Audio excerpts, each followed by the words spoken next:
Welcome to the CXR channel, our premier podcast for talent acquisition and talent management. Listen in as the CXR community discusses a wide range of topics focused on attracting, engaging, and retaining the best talent. We're glad you're here.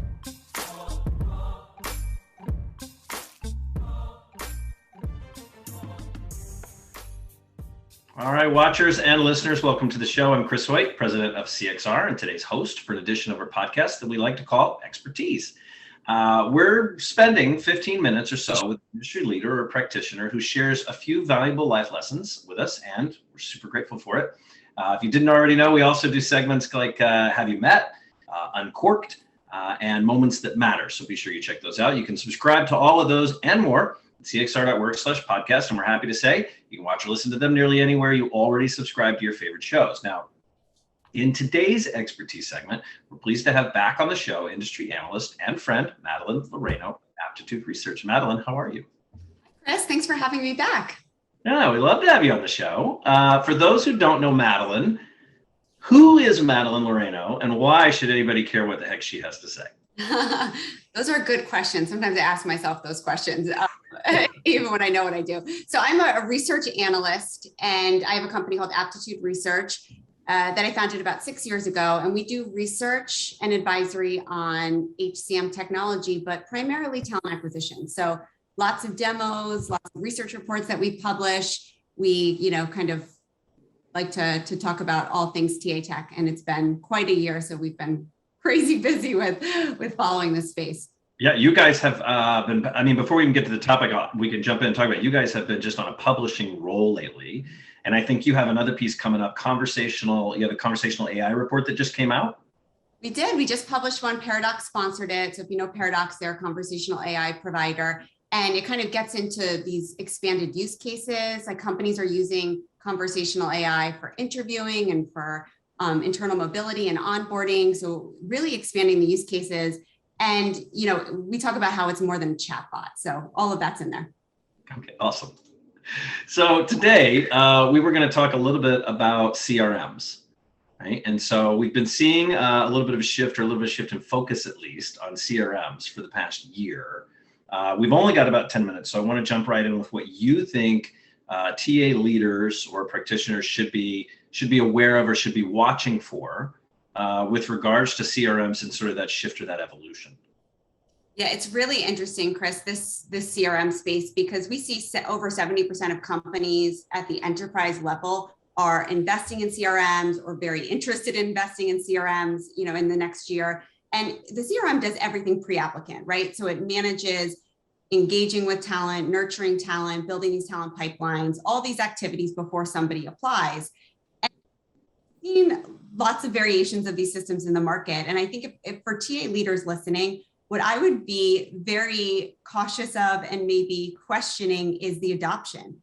So often you spend and invest in these systems, and they're very hard to adopt. They're very hard to implement, and they're very hard to kind of build change management around. So it takes a lot of work, and I think you have to be prepared for that. They can do amazing things, but you have to be prepared for that work and that change management. And then, I think it's really thinking about what the big conversation is today, which is, do we use our ATS? Every ATS is built this very light CRM, which is sort of a check the box CRM. A couple of them have made some significant acquisitions. That's a little bit different, like JobBite. Yeah. And, and iCIMS. And then I think the other piece is, do we use a standalone CRM that has a career site that's really dedicated to this? Yeah, I want to talk a little bit about the change management piece, because a lot of times we will hear from recruiting leaders, Jerry and I'll hear that they're struggling with their recruiters don't like the CRM or even the ATS that's been implemented. They just don't like it. It's their favorite game is to hate on that solution that maybe got implemented. And I go back to thinking more often than not, it is actually a change management issue, right? It's a rollout issue. It's an implementation issue. It's not so much an issue of the system is limited or it doesn't work or it's just broken. Are you seeing the same thing? Are we crazy? Yeah, no, I think that's absolutely true. It's a lot of it is a change management issue. I think the other piece is the vendor has to be willing to partner. And unfortunately, that doesn't always happen. They have to be responsive. Like if, a company wants to make changes, if it's a career site issue and a company wants to make changes to their career site, they need to be able to get the response that they need, and they expect that given what they've spent.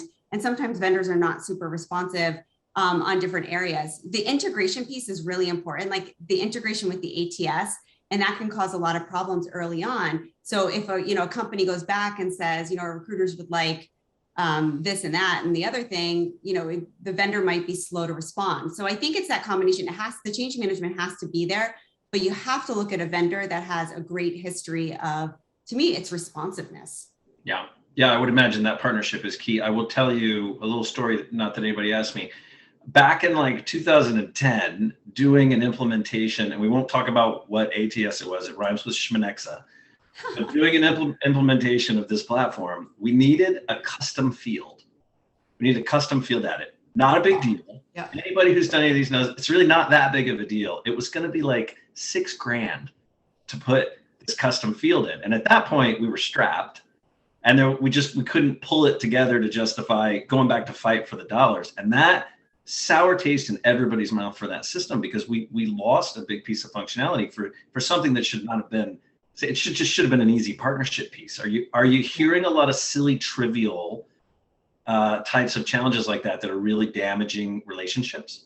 Absolutely. I mean, job alerts is another one. It's like if the job alerts aren't integrated and that's not happening, it's super frustrating. But the custom fields is so interesting this year, Chris, because companies have gone remote, right? It's like companies have said, work wherever you want, go overseas, do you, be you, live where you want. But They, in the CRM, they haven't collected that information on address before. And now it's critical if you're letting people work wherever they want, and you have to think about regulations, and you have to think about just managing this remote workforce. So they have to be able to add those fields. And that specific issue is coming up as such a frustration just as an address. We just have this, and it's becoming really challenging for a lot of these providers to do that quickly.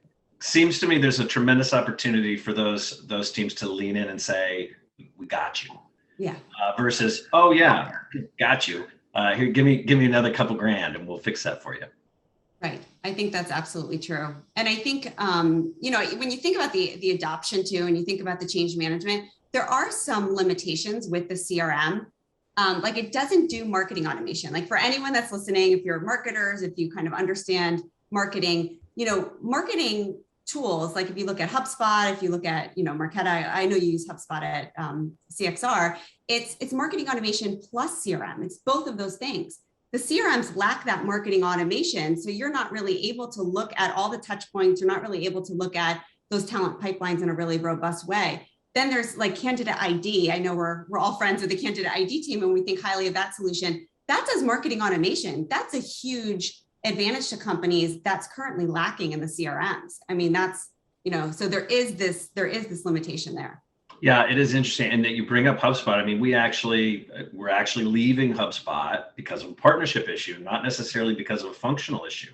And it is that big of a piece of sand in your flip-flop, so to speak, that sort of just irritates until the point that you move on.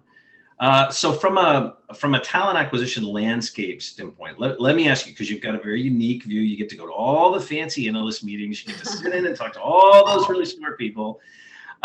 Is there anybody that you're seeing that you think is doing a partnership really, really well, even if they're not the full suite, but they're doing partnership over the last almost 2 years now, really challenging times, doing partnership really well? Yeah, it's such an interesting question. And I think sometimes this is going to be surprising. Sometimes it's the smaller providers that do the partnership better. I think they're eager to get these big brand names. They kind of think about that. In the CRM space, I mean, Candidate ID is one we talked about. They do a great job of really partnering and working so closely. I mean, Adam's very accessible to all their customers. We enjoy Adam when he comes on, and actually when he's part of some of our meetings. He's a super, super smart guy. Yeah. And Clinch has been acquired by Page Up People, but Shane Gray had a similar approach. And we all know Shane as well. And he worked really closely and very, accessible too for a lot of their customers. They're all kind of building this out. And I think, Beamery's done a great job at partnering. And I think that they have a lot of huge clients as well. And then you look at like Symphony and Phenom, and they offer some creative services as well. So the partnerships all take sort of a different look and feel. And I think for companies investing in this, you have to really think about what what you need support with. Do you already have content? Do you have a creative team? Do you need subject matter experts? Do you need admins? Do you have 2 admins? Look at what your team looks like and what that partnership would need to be. And then those providers have different strengths. Well, that's a really good point. Like, will your existing staff be able to complement what the provider is going to bring to the table? I love that. Yeah. And the one thing I'll say too, Jerry always says this, and I get this from him, so I will repeat it. I say it on every call, is this industry is amazing because people share their experience. So before you're investing, before you're switching, before you're, looking at different providers, talk to other companies. They've all, like, every enterprise company's gone through this in some way. And we're just so fortunate because people in this industry share. Yeah. You're saying people are open and they talk to each other? I don't get it. I know. This is not the case in procurement. I covered that industry for a long time. Well, Madeline, thank you so much for being on the show. We're really happy to have you. Appreciate it. Thanks, Chris. Thanks for having me on. I do want to call out, before it escapes me, we're partnering with yourself and Martin Burns and George LaRoque on an HR technology newsletter. So anybody who's kind of interested in that, they can head out to cxr.work/HR Tech News. We're just getting it off the ground. We're pretty excited about it, but it's cxr.work/HR TECH News. You can check that out and sign up. And then, of course, you can head out to aptituderesearch.com and get all of the wisdom that Madeline is spinning. So thank you for that.